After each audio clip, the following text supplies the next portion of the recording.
Hey, what's up, guys? I'm Oden here. We're here for Kingdom today. I think it just came out today. I just got home from work and I'm completely broken. Had a long work day, like both mentally and physically, which was very, very taxing. So I hope this chapter isn't like too. Like, I hope this chapter is like not like too demanding, because I don't think I'll be able to process it properly. So yeah, let's just get into it.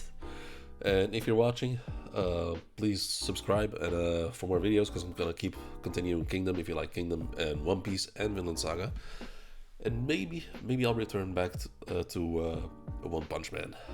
Yeah. Okay. Okay. Here we go. Kanki has left Jian and is heading for Hika. Oh yeah, last time we left with Kanki leaving that sculpture as a hint for Zhao, basically saying, "Come and get me." But I think he might have something else planned, and for some weird reason, Shin went along with it. Not sure why. But yeah, Kanki has left Jian and is heading for Hika. Hika, where our families have evacuated to. No way. Not just that, we may well not have intend to take them hostage. He'll slaughter them. What? It can't be. No way. This is a race against time. Jian army. Make for Hika at full speed. Whoa! Have the cavalry go ahead. Infantry, do your best to keep up. Okay, so they're just going straight for him.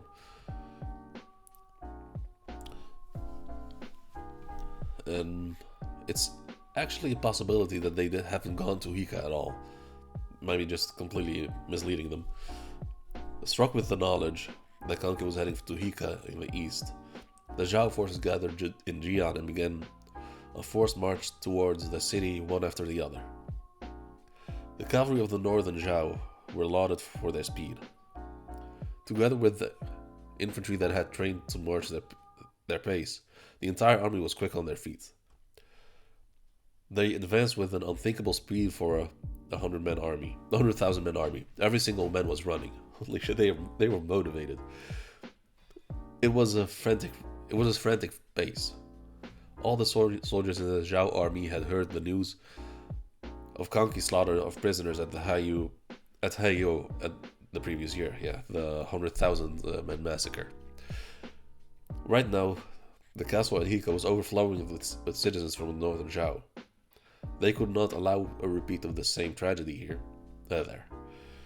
However, around the time Zhao, I called it. Wait. Oh no. Okay, that's Hika. Never mind. I thought they were looking straight at Jian.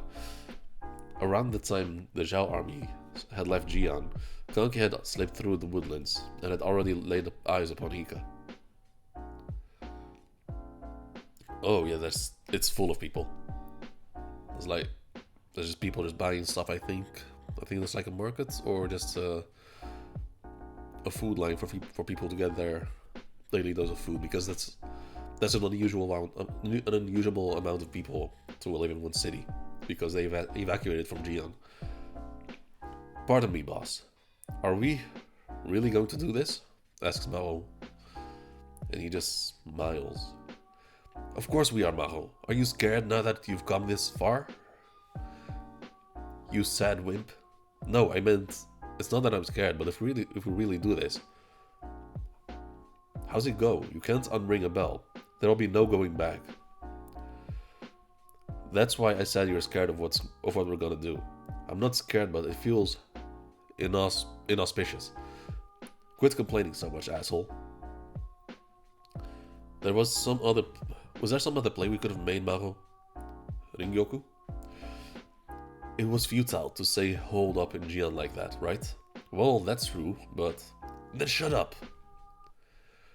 If Raido was here, oh Raido, they really fucked him up. If Raido was here, he'd try to look cool and say something like, "Quit yapping about stupid crap. All we gotta do is follow the boss, right?" You have Shin. Oh, Shin is actually there. Wow. Shin, Karyoten.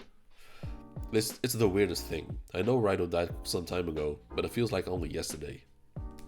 Almost like he'd show up immediately if I asked for him. If I called for him. I was running a shabby little group of mountain bandits outside a country township called Rohi.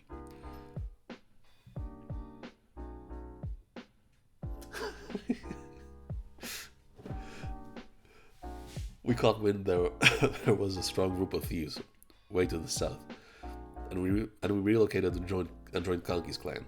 It's not like I wanted to prove myself or anything, but I was running an irrelevant gang of outlaws, and it was boring. In my mind, I saw how it would turn out: a pointless life and a pointless death.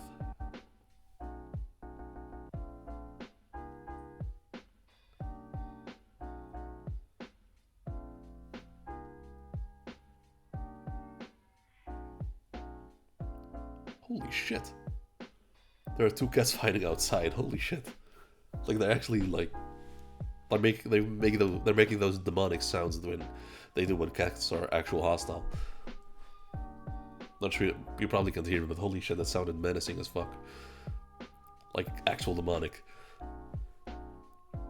It's not like I wanted to prove myself. Okay. That's all I was thinking when I joined with Kanki, but the days after that were eye-opening. And it was around that time I first started thinking, maybe you can squeeze some fun out of life after all. I'll bet all the other guys that joined up were thinking something along those lines. In our little hideouts, if we were alive. But when we joined the boss, it felt like everyone could lift their head and start living. Here. Hey. You were not the one fighting, right? No, they'd kick your ass. Right. It felt like everyone could live. Yeah, okay. From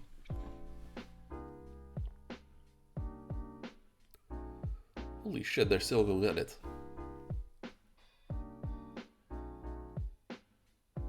That's fucking insane. I heard them fight once before and it only lasted like 10 seconds. But they're still going at it. All any of us, oh well, okay. From the eyes of an outsider, we were just the biggest pile of trash in the kingdom. Which ain't too far from the truth, all told. All any of us did was think about when our time would be up. But we became official kin soldiers, and now we're the army of a great general. Before we joined with Kanki, this situation would have seemed like a dream within a dream.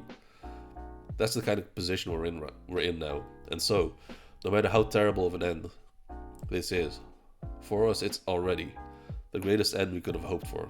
Okay, so at least this one is actually ready to die. Hell yeah, this is as good as it gets. We'll follow you to the gates of hell. And this is the first time Kanki's army actually showing, like, resolve and being willing to die. It's kind of unusual to see them like that. Boss, Kanki soldiers, lower your voices. Oi, you're all too damn loud. I didn't particularly put all of this together to pull you trash up from the gutters. Don't get it twisted. Okay, let's see where this goes. And they all just instantly get silent. I originally made this clan to get my revenge.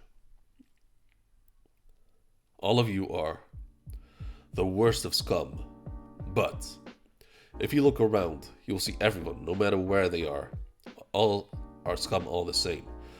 This world is just one big cesspool. I just took you along for the ride while I did as I pleased, and offed some meddlesome bastards in my way. We know that. That's right, boss. In a twist of fate, it's the bastards that are offing us now, isn't it? No, shut the hell up. My one and only mistake was... My one and only mistake was not beating you to death when he tried to take over my clan right after you arrived. Wait, he tried that? You really tried something like that, Battle? You suck. No, I mean Rido was significantly worse than me. He tried killing the boss in his sleep numerous times. Right? Didn't he do that, boss? But mistakes only go that far. And I ain't slept up since then. And what about now? Now ain't over yet, says Kanki. Always, same as always. Goddamn, what a panel. If you just do as I say, everything will turn out just fine. Wow. Wow, this is an amazing panel. Wow, goddamn. Wow. Like with the glowing background and a really well drawn Kanki. Got it? Then follow me to the end. Riboku ain't got a chance. It's always me that wins in the end.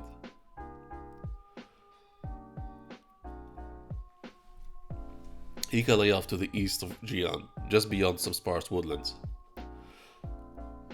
The Zhao cavalry went around these woodlands to better utilize their speed and close in on Hika as fast as possible. The rest of the army ran as fast as they could while threading their way through gaps in the woodlands. And the first to draw near to Hika was the Jian army led by Enkan. Just a little further.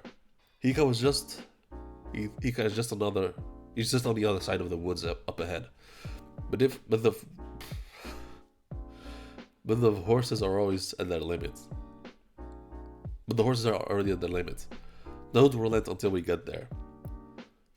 The attack on the castle may have already started. We must arrive and deal with Kanki any way we can. It was a desperate rush to save their families. However, the sight that leapt into their eyes was... No fucking way. A roaring blaze. Fire! There are flames rising over there. That's the direction of Hika. Hika is burning. It can't be. Did we not make it? Impossible. Look at the size of that blaze. The castle. My sons, my daughter. Don't give up, just hurry. Hurry, damn it. Urgent report. For Lord Riboku from Lord Enkan. Flames are rising from Hika. What did you say? And another really well drawn panel, and this one is just straight horror. That's not possible. Did they not make it in time? Could the report be wrong? What do you mean, flames? You can't mean they're burning down the castle. Kanki. Upon hearing the report, Riboku's vision went dark. Are you mad? Your only way out of this was to hole up in the castle as long as you can, using those hostages as a shield. Those civilians were your lifeline. If you really laid your hands on them, slaughtered them, then you really are a fool whose only trick is barbarism. No, wait a minute. Okay, there it is. Even if you were to strike down Kanki after he had killed all the people in Hika, can we say we were victorious in this battle? We need the North as a final holdout for Zhao. If we let another 100,000 civilians of the North and Zhao die, then their trust in us we may lose their cooperation. I'm not sure if that's Kanki's plan. I think there's something else to it. If that happens, this battle may as well be your loss too. Once Kanki realized he couldn't be saved, he decided to drag us down with him, and make it a mutual defeat. I have looked down on Kanki far too much. In that moment, Riboku disparaged himself for making light of Kanki. However, what would make Riboku quake with fear was yet to come. Jesus. Okay, so this was a setup chapter.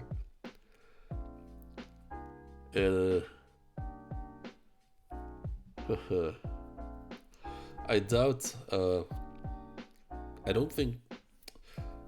Okay, so my only problem with this actually being the way that it seems is that Shin is with him. there's no way Shin would let, like, he would be okay with burning down the village if everyone was evacuated. But it doesn't seem like they had enough time to evacuate everyone. So yeah, that's basically where that's. Then it said, however, what would make Riboku truly quake with fear was yet to come. Honestly, this chapter was fucking fantastic. Just amazingly drawn, and it leaves you like guessing to what could happen. Unless shit is Shin really willing to like throw away his morals for survival, or even for victory? I don't think so. I don't think he would go that far. And besides, his men way outnumber Kanki's army in this situation. I think Kanki's army had like only 1,000 left, and Shin had like his whole army was left. Yeah, so he could basically force his way to thwart Kanki if he was able to do that. So I wouldn't know why he would go along with this, which makes me think that, makes me believe it's not the way it seems. If like what would make Riboku truly quake in fear, as a way as it said. Okay.